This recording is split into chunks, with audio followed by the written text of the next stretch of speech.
Sometimes, even when nothing seems wrong on the surface, a voice rises from within, and that voice quietly begins to consume you. To those looking from the outside, you appear strong, but the war inside you wouldn't even cross anyone's mind. What you'll hear in this video has never been found in any book, any TED Talk. Because this isn't just a summary about depression. This is a journey that exposes how the sentences echoing in the dark corners of your mind have taken you captive. And maybe, for the first time, you'll hear your own voice this clearly. If you have the courage to face yourself, and you've liked the video and subscribed to my channel, let's begin. I was 24. I was in Ibiza, a sunny island, a warm summer, the woman I loved by my side. From the outside, it looked like the best time of my life. I was on vacation, I was free, I was young. But inside me, something was there. It had no name, no voice, but its presence was unbearable. It felt like an invisible fog had settled over my body, slowly swallowing me whole. I could smile, but I couldn't feel. I was surrounded by people, yet I was alone. It was like a void. That summer, one morning, everything changed. My heart started pounding wildly. I couldn't breathe. My stomach turned. My knees trembled. A voice inside me said, "I'm dying." I didn't know what was happening, but I wanted to run. Somewhere I could breathe. But in that moment, nowhere felt safe. Nowhere felt like it belonged to me.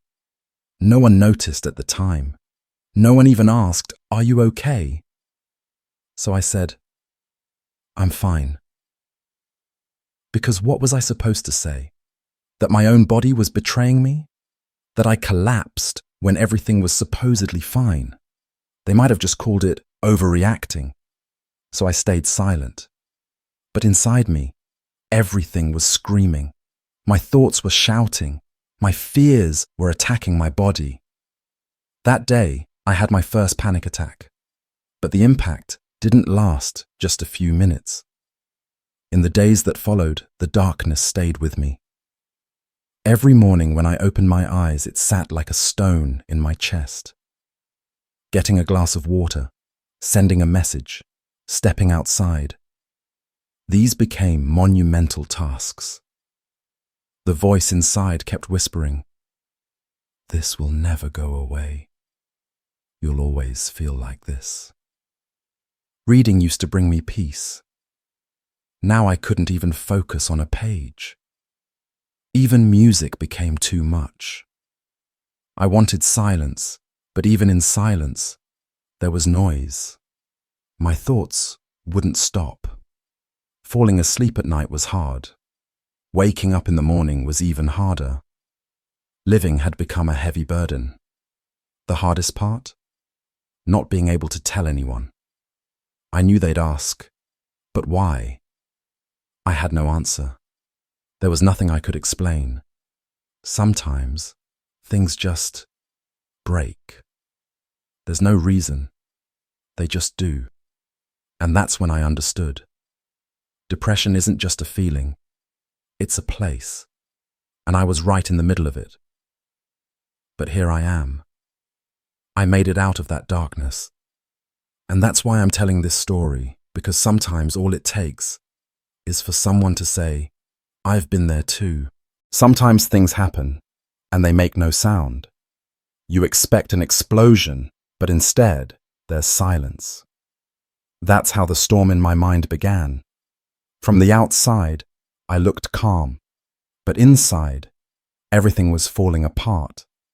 My thoughts came slowly at first, tiny worries, like whispers, innocent little sentences that began with, "What if something happens?" But then those thoughts started to snowball. Soon, there was a constant dialogue in my head 24/7.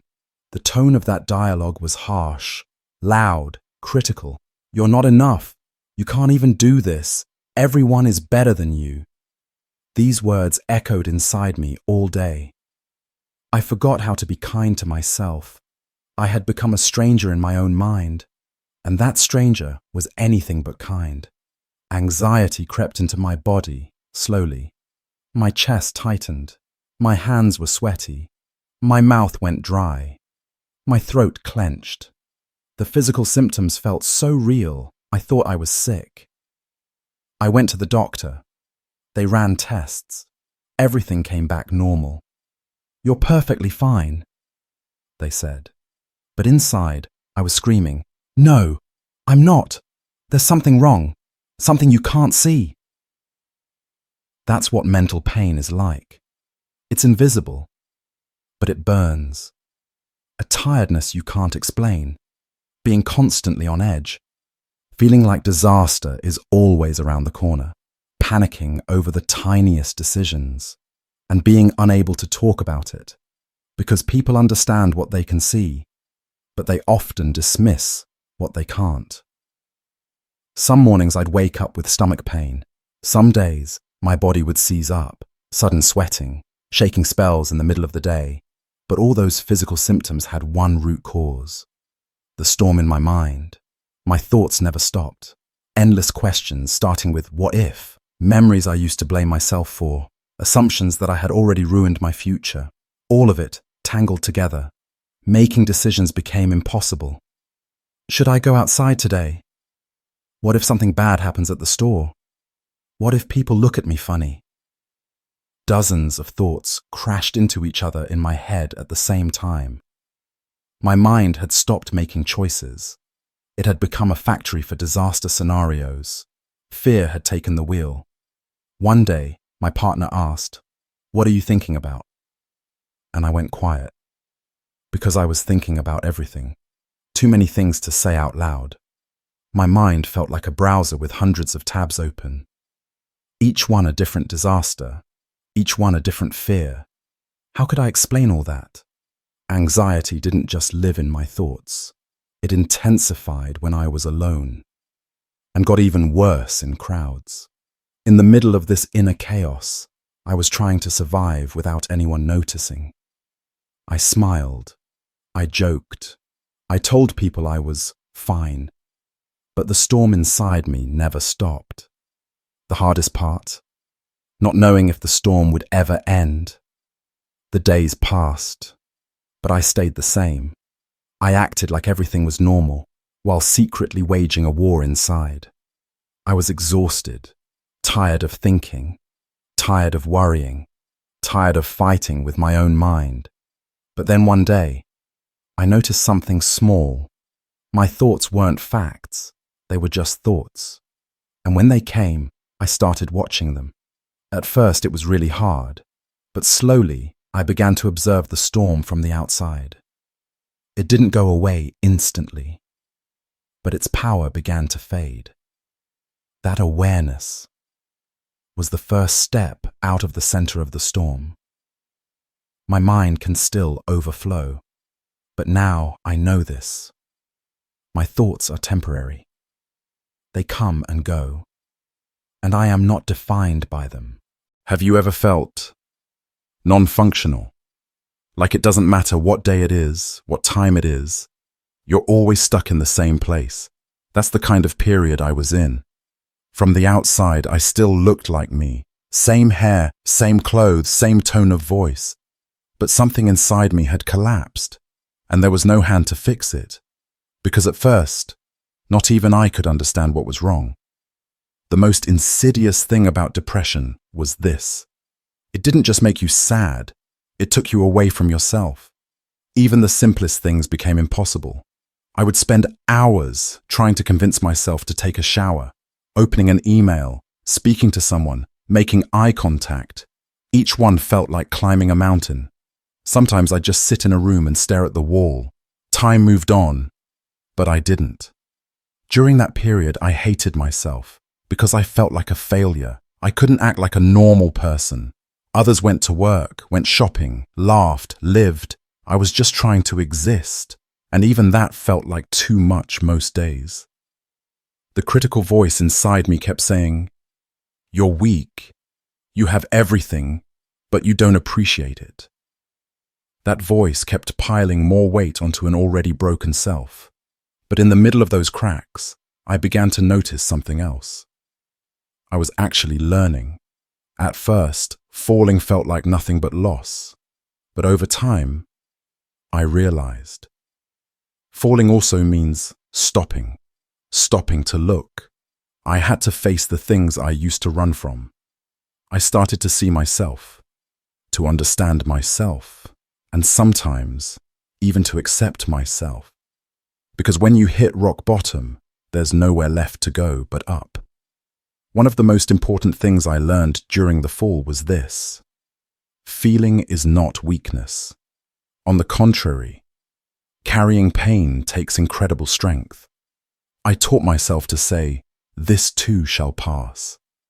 Maybe it took weeks, maybe months, but eventually, the pain stopped being the only thing that defined me. Another realization I had was about others. Before I fell, I had no idea what people were going through. Now, from a single glance, a silence, a hesitation, I can sense so much. Empathy came after the fall. Pain gave me the ability to recognize the pain in others. And after that period, I began to redefine what success meant. Success wasn't about how productive I was or how much money I made. Sometimes, just getting out of bed was a victory. Being kind to myself for one whole day, a huge step forward. And I started to notice how those small, meaningful steps began to add up. And most importantly, I no longer ask myself, why did I fall? Now I ask, what did I learn when I fell? Because falling is not something to be ashamed of. Falling is the most natural part of being human. Everyone falls, but not everyone finds meaning in the fall. I tried to. And that meaning is still one of the things that keeps me standing today. I'm no longer afraid of falling, because I know each fall opens a new space within me. And even if that space is dark sometimes, in that darkness I found myself. Why does a person live? I ask myself that question over and over again, especially during those darkest times when the weight of life crushed my shoulders. There was always a voice inside me saying, "This can't go on like this." But then another voice would quickly interrupt. "Then why stay?" Back then, I had no answer, at least not a big one. Phrases like, "because there are people who love you," sounded meaningful coming from others. But inside me, they echoed hollow. I didn't have the strength to make big plans for the future. Career goals, dreams of success, where I wanted to be 5 years from now. All of it felt like distant shadows, lost in the fog of my mental battle. But one day, I noticed something else. I went out for a walk one morning. The air was cool, but the sun was shining. I sat on a bench and looked out at the view. The sky wasn't blue that day, it was a purplish orange. As the sun slowly set, it painted the sky with fire. And in that moment, a single sentence crossed my mind. Even just for this, it's worth staying. From that moment on, I started noticing the small things more. The steam rising from a hot cup of tea, the first notes of a song I love, the scent of books, a child's laughter echoing in the street. None of these things erased my depression instantly, but each one was like a small crack in the wall. Cracks that let the light in. That let me breathe. Turns out, you don't need grand reasons to keep living. Just small points to hold on to. Waking up and hearing the rain outside. A friend texting, "Are you okay?" Watching a new episode of my favorite show. When you're in a dark place, these seem so tiny. But it was those little things that stopped me from cutting my ties with life. When I realized that, I felt relief, because I wasn't waiting for miracles anymore. I didn't feel the need to hold on to big, hopeful phrases like, One day, everything will be amazing. Sometimes just being able to say, "Let today pass," was enough. And then another day passed, and another, and another. And those small reasons began to thread together, forming an invisible string that kept me connected to life. Over time, that string thickened. It became stronger, and each day, I climbed a little higher on it. My greatest transformation was this. I learned to look at life not through grand windows, but through tiny cracks. Taking a single breath. That alone is a miracle. Feeling the air fill my lungs reminded me, I'm alive. Saying hello to a cat. Seeing a stranger smile. Each one whispered, "There's still something beautiful here." And maybe that's enough. Life doesn't ask us for grand statements. Sometimes just choosing to wake up one more morning is all it takes. Maybe we're still unhappy. Maybe we're still not okay. But we're here, and we have our little reasons. So now I ask myself this. What did I stay for today? And every day, the answer is something different. Maybe a cup of coffee. Maybe a sentence I loved. Maybe just the sky. Don't be upset if you don't have a big reason. Small reasons are often more than enough to keep you going. When you're in the depths of depression, the most dangerous thought is this: I will never feel okay again. That thought slams down on your mind like a heavy door. It feels like all connection to the outside world is severed.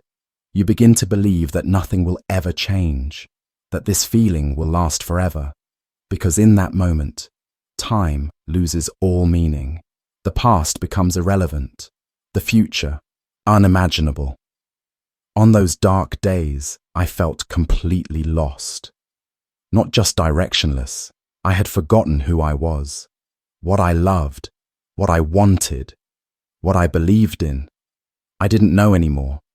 Every definition I had of myself had vanished. I couldn't even look myself in the eyes in the mirror, because I no longer knew who was staring back. But healing, it doesn't begin with a grand awakening. It starts with a quiet, almost invisible realization. One morning, you wake up tired, like always. But this time, getting out of bed feels 5% less impossible.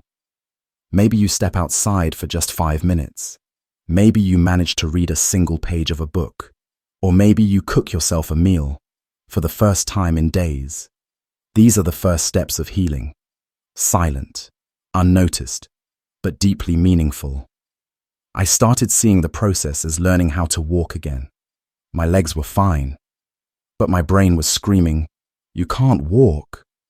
And even though I heard that voice, I tried to walk anyway. At first I moved very slowly.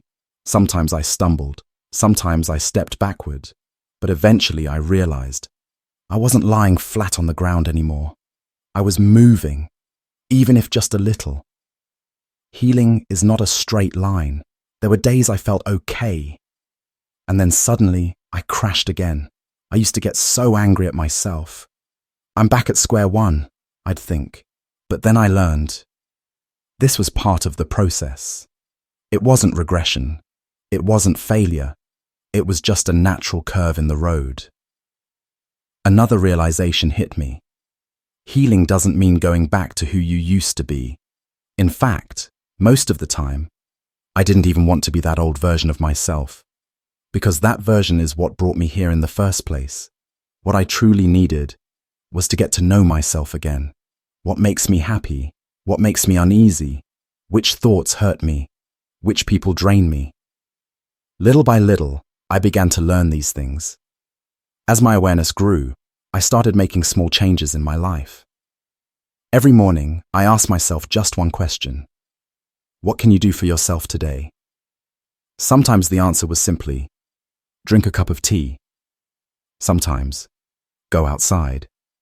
And sometimes, cry and let yourself feel it. But every one of those answers brought me one step closer to myself. Healing isn't about recovering the pieces you lost. It's about reshaping yourself. And that shape doesn't have to be perfect. It just has to be yours. Even now, I still have hard days. But now, I know myself. I know what I faced in the dark. I know what I fought. And I know how I stood back up. Healing is not a destination. It's remembering yourself, meeting yourself again, over and over, and most importantly, starting every new morning with the thought, maybe today will be better.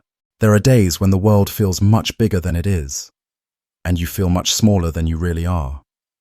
Even sending a message feels like climbing a mountain. Going outside, impossible. Breathing? It doesn't feel like you're filling your lungs. It feels like you're filling them with weight. I've had many days like this, that indescribable heaviness that settles in the moment you open your eyes in the morning. It becomes such a familiar visitor that you almost feel like giving it a name. And on those days, your mind plays tricks on you. This will never pass. It'll always be like this. You can't handle this. But one of the most important things I've learned is this. That feeling is temporary, even if your brain whispers the opposite in that moment. Your emotions are just passing guests. And while you wait for them to pass, there are small but powerful things you can do. The first thing I learned, breathing. Yes, it sounds simple, but during panic and anxiety, breathing can feel like your body is abandoning you. That's when focusing solely on your breath becomes the most powerful way to return to now. Take a deep breath. Let it out slowly. Repeat it, even dozens of times if needed. Slow it down more and more each time. Because in that moment, your only job is to breathe, to survive. Nothing else. My second strategy, movement. Even walking a few steps around the house helps release the emotions trapped in the body. When I move, my mind loosens up a bit. Thoughts can't stay fixed, because my body is in motion. If I manage to go outside, just looking at the trees or feeling the wind against my skin, even that helps. Nature has often given me the quietest, yet most powerful answer. Everything passes. Then, just as important as physical movement, not being alone. Sometimes, yes, we crave solitude. But during the heaviest days, being alone can magnify the thoughts even more. That's why just texting a friend can help. Hearing someone's voice, feeling their presence. Even a simple, "I'm here," can silence the echoes in your head. Sometimes, you just have to give yourself permission to do nothing. To cry, to watch a movie, to stare out the window for hours. That too is part of healing. Because healing isn't always about doing something. Sometimes it's about creating space to do nothing. Didn't get anything done today? Weren't social? That's okay. Tell yourself, today, just existing is enough. There are also little rituals. Taking a hot shower, playing your favorite song, saying out loud to yourself, "This feeling will pass." Writing a letter to yourself, pouring out your emotions, or just making a cup of tea and curling up under a blanket. Those little things were the tools that helped me most in moments of crisis. And maybe most importantly of all, don't judge yourself. Whenever I felt bad, I used to scold myself on top of everything else. Why are you feeling like this? You should be able to handle this. No. Judging yourself is like throwing fuel on the fire. In those moments, what you need more than anything is compassion. Hard days will pass, but how you treat yourself on those days builds the foundation of your healing. I no longer see those days as the ones I couldn't cope with. I now see them as the days I treated myself with the most kindness. Because difficult times don't define you. They teach you how you carry yourself through them. It's hard to explain what time feels like when you're in depression. because time does pass. But you don't. It's as if the hours keep moving, but you're the one who's frozen. Everything flows, but you remain stuck in the same place, in the same state of mind. What's most deceptive is your own mind. It tells you, this will never end. You'll always feel this way. It convinces you that you'll never feel happiness again, never breathe freely, never laugh again. That voice is powerful, because in that moment, reaching another emotion feels impossible.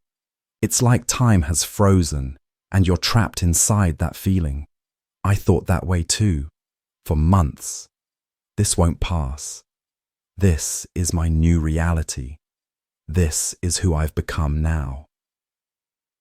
That belief felt so convincing that even if someone had looked me in the eye and said, "Believe me, it will pass," I would have laughed bitterly. How could it? How could something that feels this real ever go away? But it did. I don't even know exactly when it passed, because healing doesn't happen all at once. It happens slowly, quietly. One morning, you wake up, and the darkness feels just a little bit lighter. That heaviness in your chest is still there, but now you can move with it. And then one day, you realize, time really is everything. Time is the most powerful medicine because it gives you distance from the feeling, from the thoughts that fuel it, from the pain that once felt endless. When you're inside something, you can't see it clearly, but time pulls you just far enough outside of it, just enough to step back and see it from a wider view. Over time, I learned something. Feelings may be constant, but we are not. We're changing beings. That voice in my head saying, "This will always be this way," was a voice that had forgotten how much things have already changed. The things I cried about as a child now make me laugh.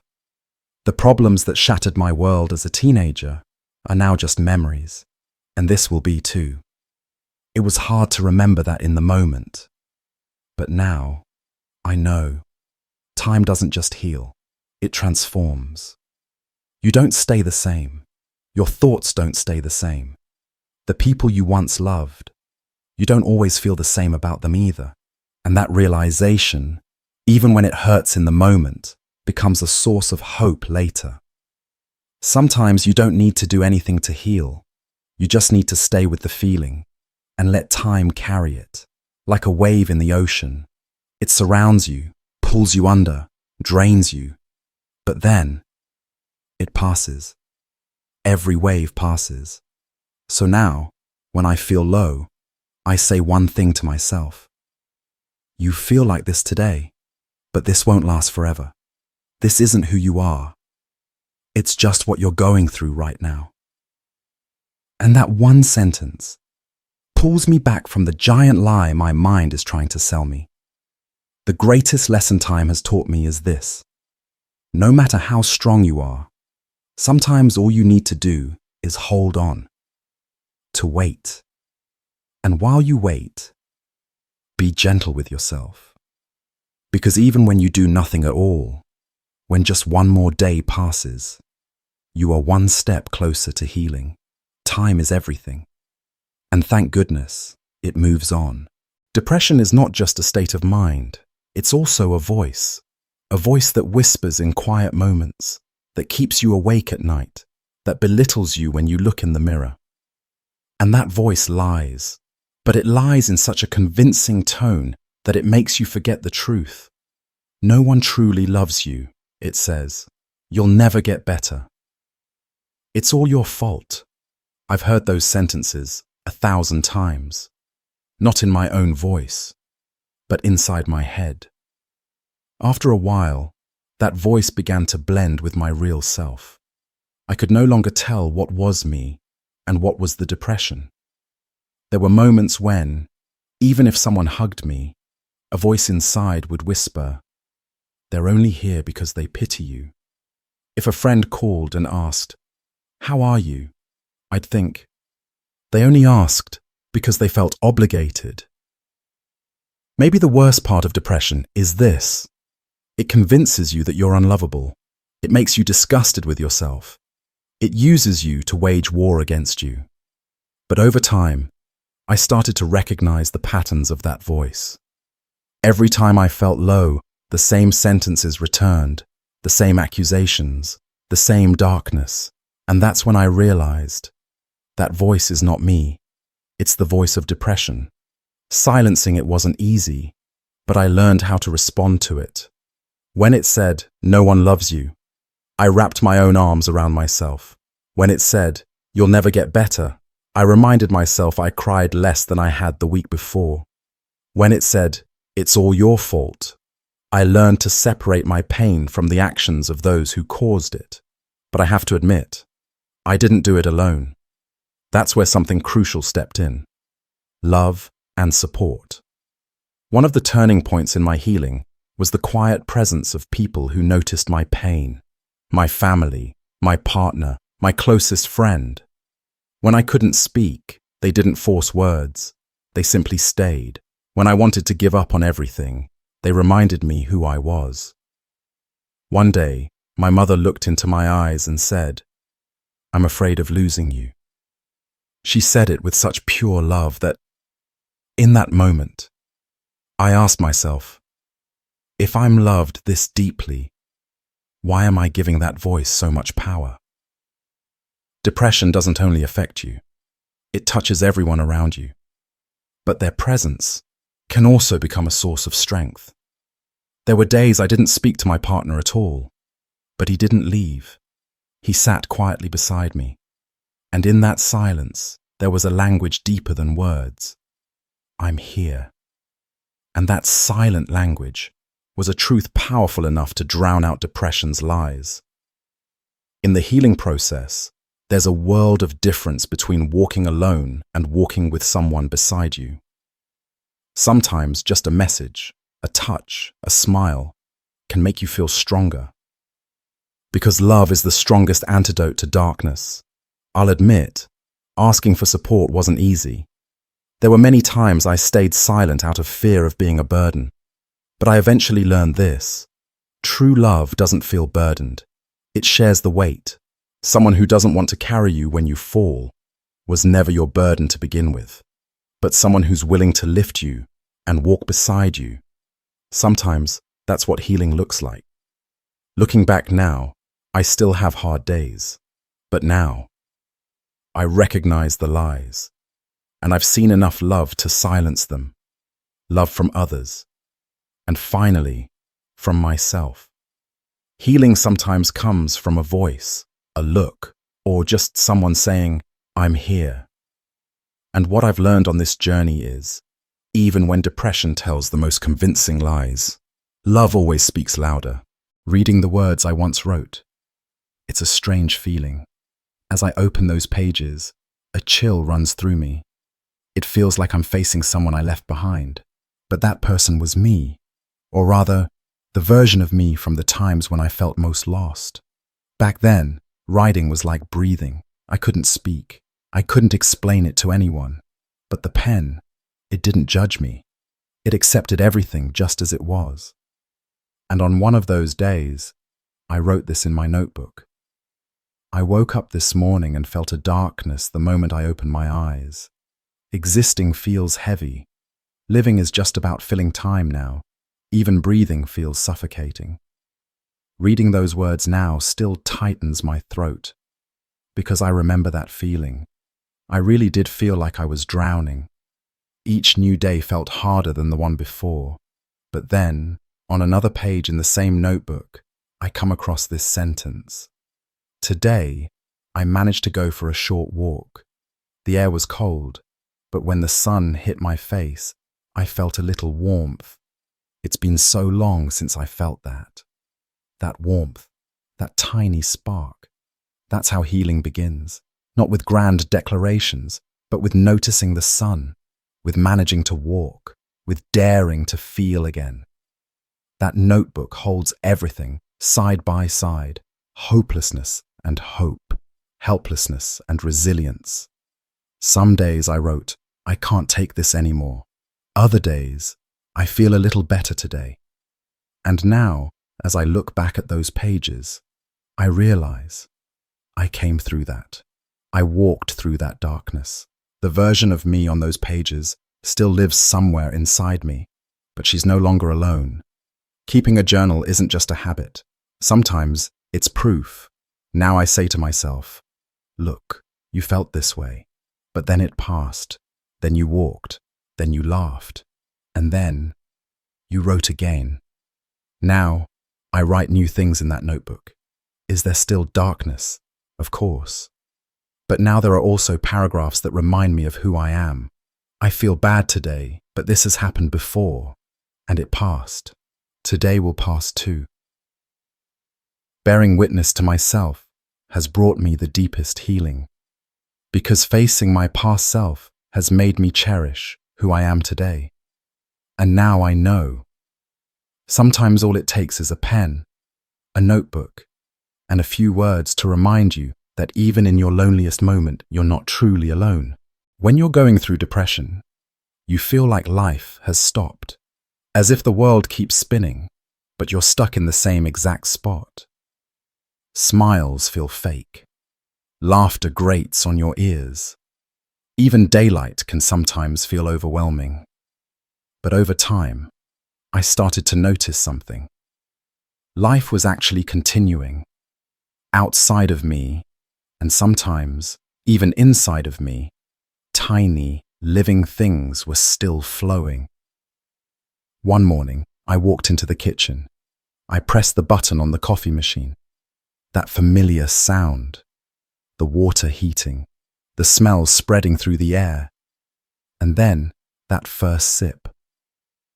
In that moment, I realized even a cup of coffee can spark a feeling, warm, familiar, comforting. Later, I went outside. As I walked down the street, the light glinting off the trees caught my eye. It was mid-autumn. The leaves were tinged with red, and the wind gently lifted them into a quiet dance. And for the first time in a long while, a word appeared in my mind. Beautiful. This is beautiful, I thought. It was such a simple sentence, one I might have ignored on any other day.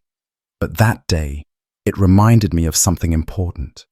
Life was still creating beauty, music. That too pulled me to my feet many times. Right in the middle of a song, at the purest part of the melody, something inside me would stir.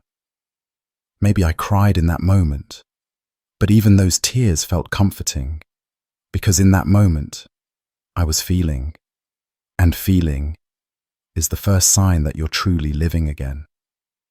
There was a time when these tiny details of everyday life meant nothing to me, but now I'm rediscovering their meaning. Because healing isn't about everything being perfect. Healing is noticing the taste of coffee, smiling at the way a tree sways in the wind, getting lost in the lyrics of a song you love. Now I understand.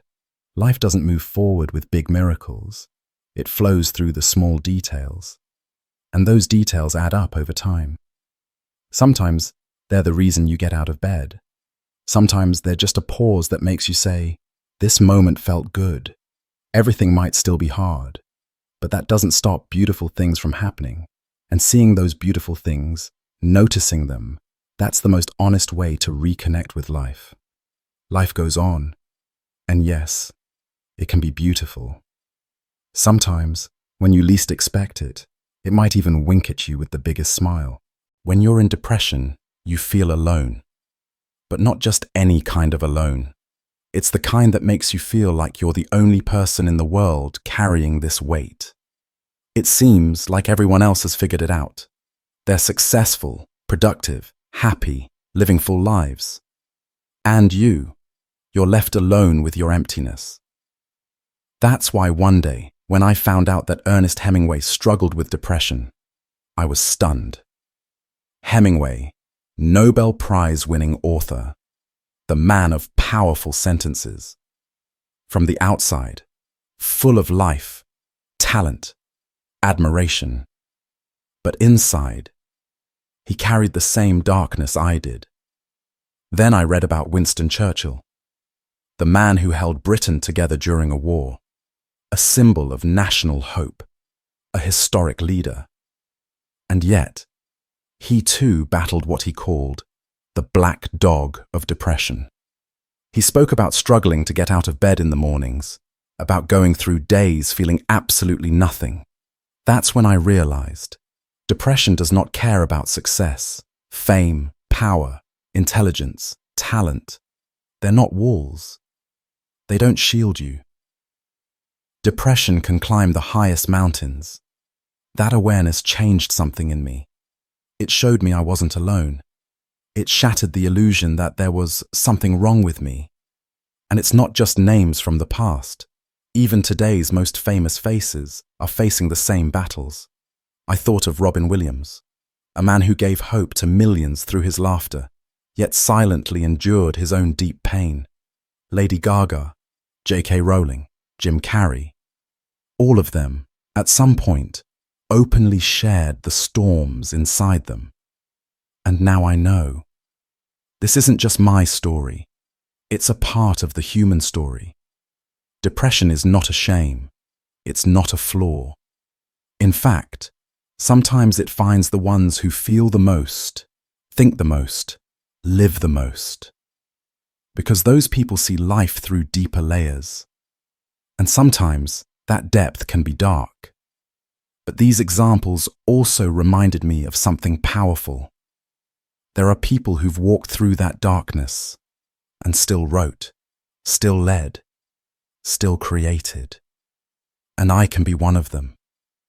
The ache inside me might one day help heal someone else's wounds. I'm not alone, and neither are you. Knowing that even the strongest looking people have moments when they fall to their knees gave me strength, because watching them rise again showed me that I can rise too. And that's why, sometimes, just knowing this is enough. Successful people get depressed, but they still find ways to bring meaning to their lives. And that is something you can do too.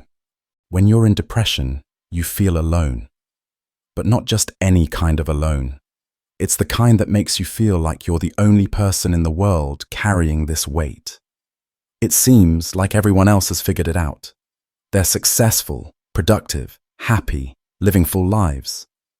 And you're left alone with your emptiness. That's why one day, when I found out that Ernest Hemingway struggled with depression, I was stunned. Hemingway, Nobel Prize-winning author, the man of powerful sentences. From the outside, full of life, talent, admiration.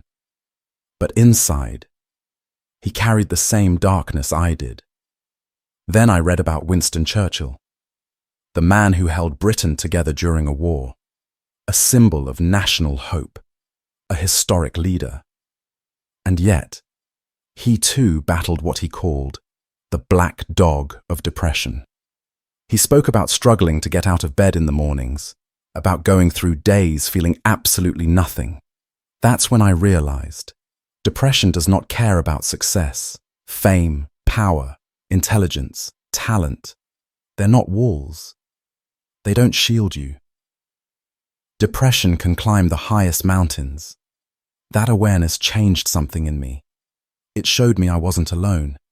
It shattered the illusion that there was something wrong with me.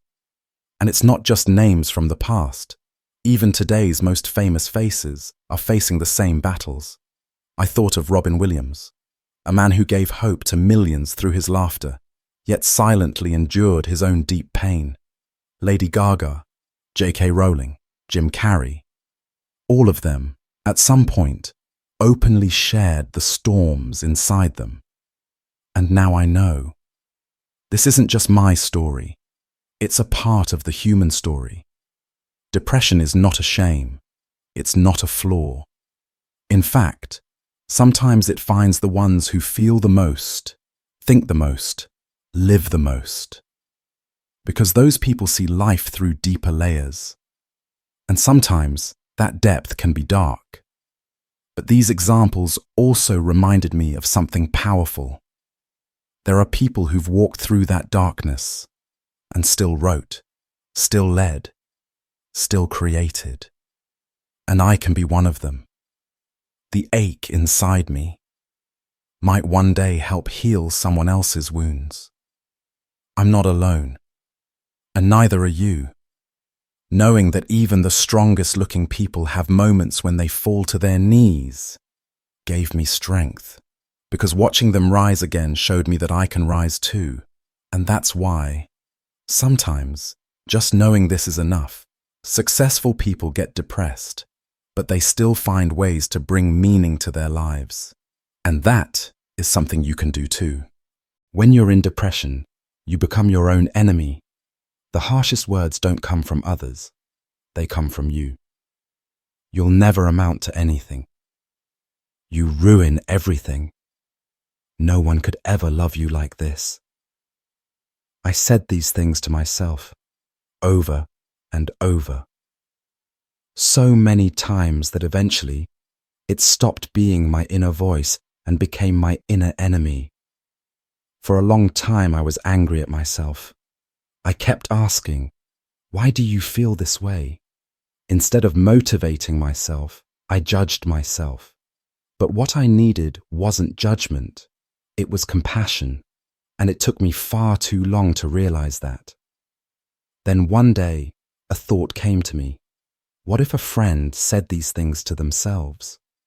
I would comfort them, I'd hold them, I'd say, it's not your fault. But I'd never learned how to say that to myself. That was the moment I began to become friends with myself. It wasn't easy. I didn't start by loving myself. I started by trying to be neutral. Then I began to look at myself not as a stranger, but as a wounded child from my past. And that child was still inside me, hurt, tired, but also the most ready to be loved. I forgave myself for the bad decisions, for the warning signs I didn't see, for the times I wasn't brave enough. I accepted it all because they're all parts of me. And without making peace with your pieces, you can't feel whole. Being friends with yourself means waking up each morning and silently asking, how are you today? And being ready to listen without judgment, without silencing it, without trying to fix it, just saying, you're here, and that's enough. And from that place, reasons to live begin to grow. For a long time, I searched for big reasons to stay alive. Success, love, a miracle.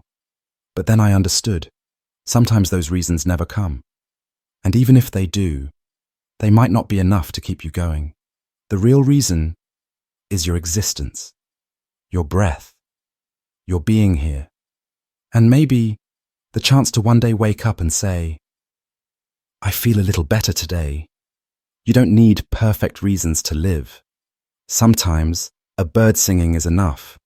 Sometimes a warm cup of tea. Sometimes a sentence in a book. And sometimes just being able to say, I'm still here today. The magic of life isn't always in the big moments.